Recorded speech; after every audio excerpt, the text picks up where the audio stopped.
ლექსის და ნუშის ნაფერავები. იფიფქებოდა ზედ 3 წამი. ჩიტებს მიჰქონდა ჩემი ფსკარები და ბუდეები ხეზე იწნით.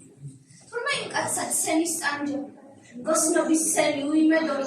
თურმე თუშეთში მოქმედ გულად ივაჟავშაველას ლექს დაეტო. ისიც გვიხსნიდა ჯერ დამშვიდებით.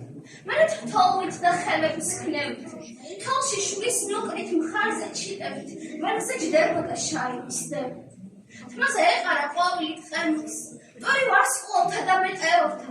ცალი თვალიდან სდიოდა ცრემლი და ცრემლში ღმერთო მზეტებით. თურმე ამ ხელად ცრემლი ყოფილი და რა უძირო უსაშველოა.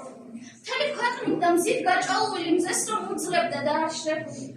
არც რიგი მქონდა აღაც დაანდობი.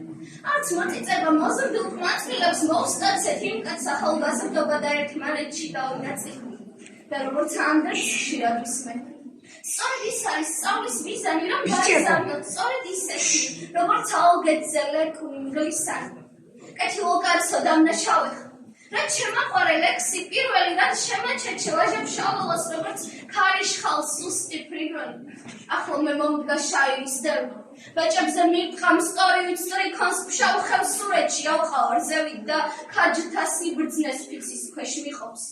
და იცოდნენ ჩვენ საქართველოს ისევ სჭირდება შენის თანები. შენი თუ ამაყობ ჩემო გამზრდელო შენს ქართველობას ვეთაყვანები.